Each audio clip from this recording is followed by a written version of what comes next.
Hello everyone. In today's lecture, we are going to discuss about the cardiac cycle. So let's start. What is cardiac cycle?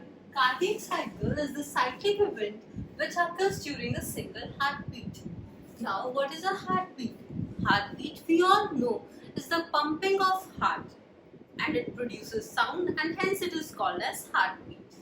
So, what are the events which occur in a single heartbeat? They all are combinedly called as cardiac cycle.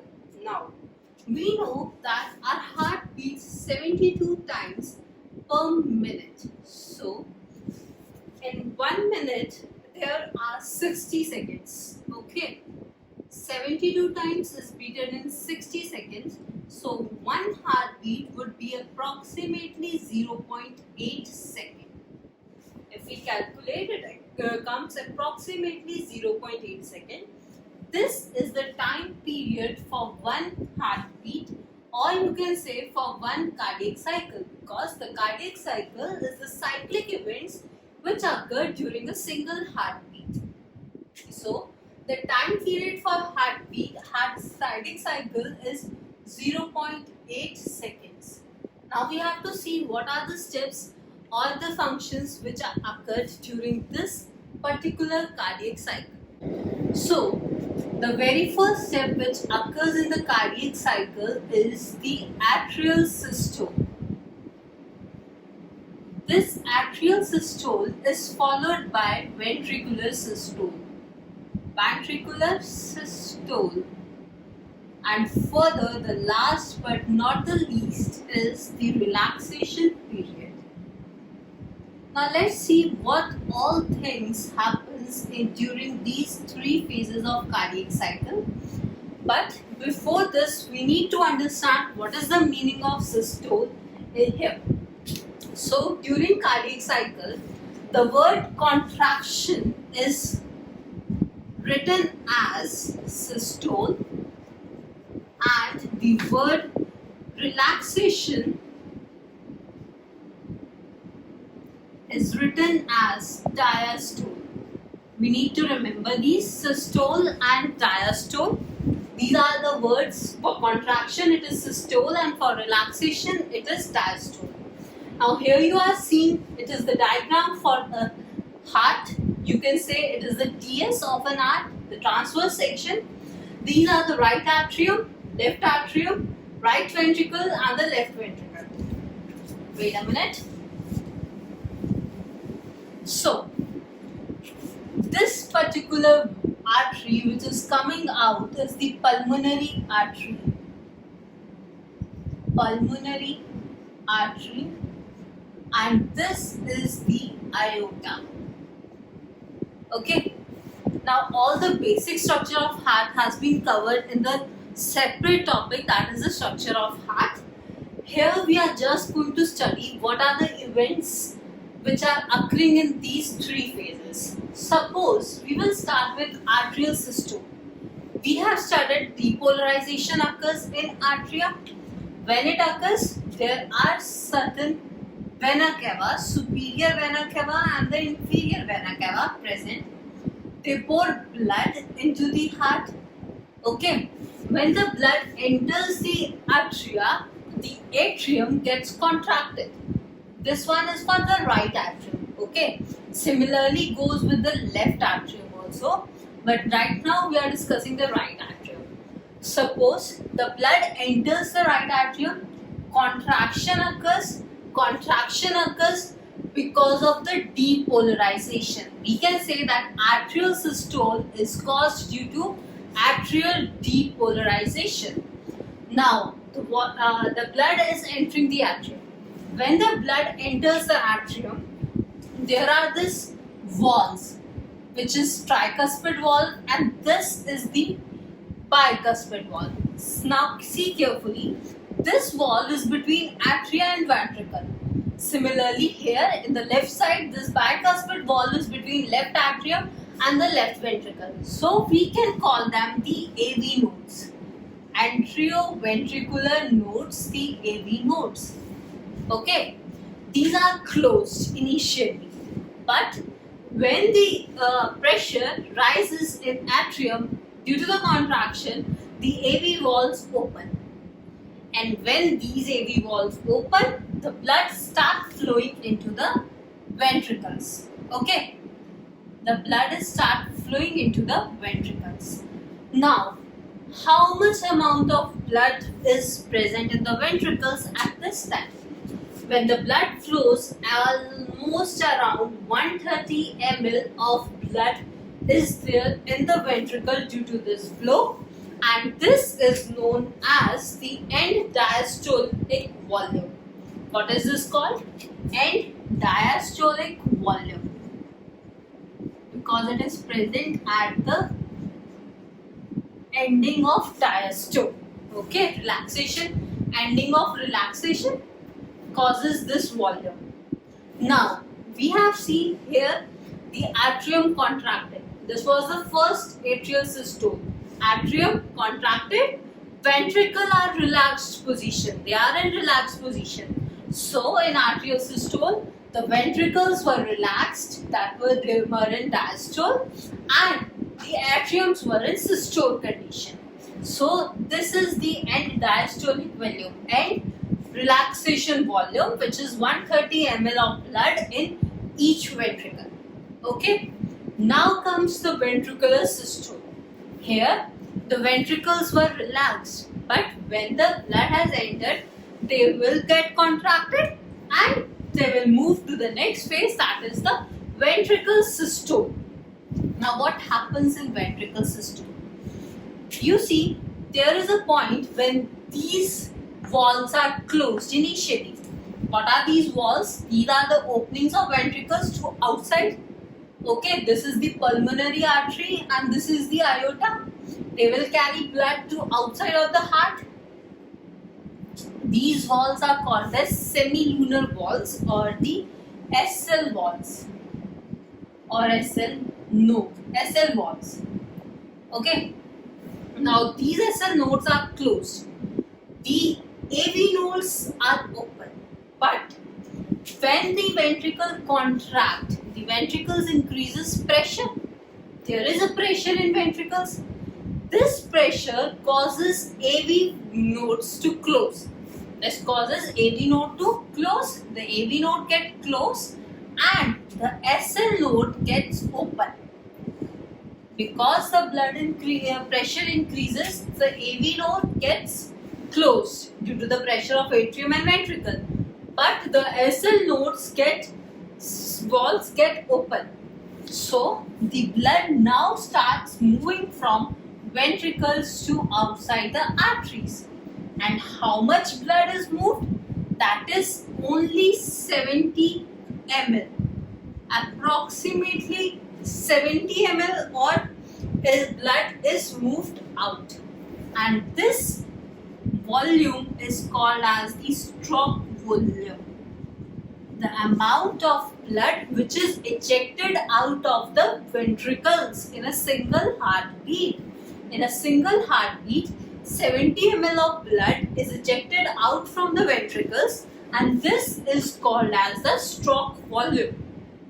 So, now the systole has occurred, the volume has released, 70 ml of blood has released, so the pressure in the ventricles will decrease because only 60 ml is left. If 130 ml blood we were having initially and 70 ml have been ejected out, so 60 ml blood is left here. Now comes the last phase, that is the relaxation period. In this period, the atria were in relaxed state because in the second stage only they were relaxed. Now ventricle pressure is decreasing. When this pressure decreases, because of the ejection of blood, the pressure in the ventricles start decreasing. Due to this decrease in pressure, there is certain backflow of blood from SL walls. These SL walls causes certain backflow of the blood, and due to this backflow, the SL walls close. These were open. The pressure decreases in ventricles, so the blood will flow to the ventricle, but this flow causes the SL walls to close Now AV valves are closed, SL valves are closed. Then there is no change in the blood volume in the ventricle. So this is called as isovolumetric relaxation. Why? Because there is no change. The AV valve is closed, SL valve is closed. There is no change in the volume in ventricles right now. So it is isovolumetric relaxation. I am writing it down. Isovolumetric relaxation. Okay. Now what happens next? The pressure goes on decreases. Now when this pressure goes on decreases, in the meanwhile the blood is entering in the right atrium. This is a continuous simultaneous process. One entering and exiting, these are simultaneous. When the pressure decreases, the same time the blood is entering into the atria also. The AV valves open due to the decrease in pressure over here, and the blood enters from atria to the ventricle.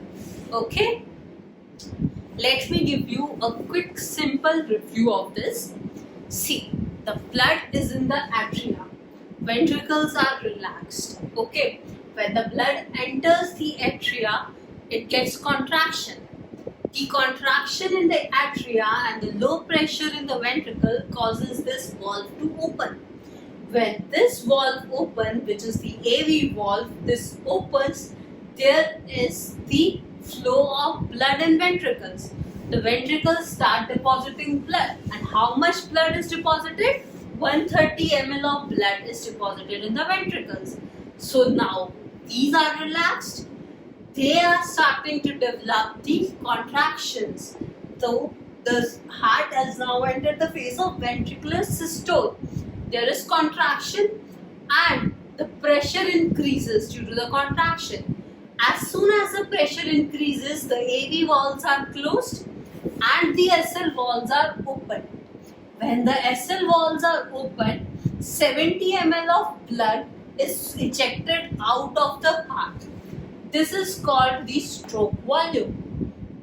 Now, when 70 ml of blood is ejected out, the remaining blood here is 60 ml, which causes decrease in pressure in ventricles. There is a decrease in pressure in ventricles. Now you know liquid flows from high pressure to low pressure. When there is low pressure, liquid will come back. This is called as backflow. Due to this backflow, this SL valves close down. There is no entry. This SL valve close. So when this SL valve closed, the AV valves are already closed. There is no change in the volume. Whatever the amount of blood is here, that will remain the same. This condition is called isovolumetric relaxation. Now the pressure still goes on decreasing. Okay, because it is the relaxation period, the pressure goes on decreasing. This pressure decreasing in the ventricles and entry of atrium contraction causes the AV valve to open, and the process repeats again. I hope you got it. Okay, now we have discussed the cardiac cycle with the help of diagram, learning it what was the actual mechanism. Now let's write down some of the important points which you need to remember in all these phases. So the very first phase of the cardiac cycle is the atrial systole. What happens in this atrial systole is, we have learned it with the help of diagram, so just we are noting down the points. In this case, the atria, they contract and the ventricles are in relaxed position. Ventricles are relaxed. Okay, another main event which occurs here is the AV valves open. AV valves open in this case. Okay, then what else we learned about here is end diastolic volume. We learned about end diastolic volume. Okay, The next phase was ventricular systole. Ventricular systole. What we learned in ventricular systole, the ventricles were contracting. Ventricles contract and the atria relaxed. Okay. Here we learned one more point, that was the stroke volume, that was around 70 ml. Stroke volume, we learned about it. Then the third which we learned was the relaxation period. Relaxation period. What we learned in relaxation period was isovolumetric relaxation. What was that? There was no change in the volume of ventricles at this phase. This was isovolumetric relaxation. Okay. Now, what was the time period for cardiac cycle? Time period for cardiac cycle was 0.8 seconds. Okay, and how many cycles occurs? One cycle depicts one heartbeat, and per minute it is 75 beats per minute. So our heart on an average normally beats 75 times in a minute. Okay, it beats 75 times in a minute, and this is all about the cardiac cycle. I hope you all liked it.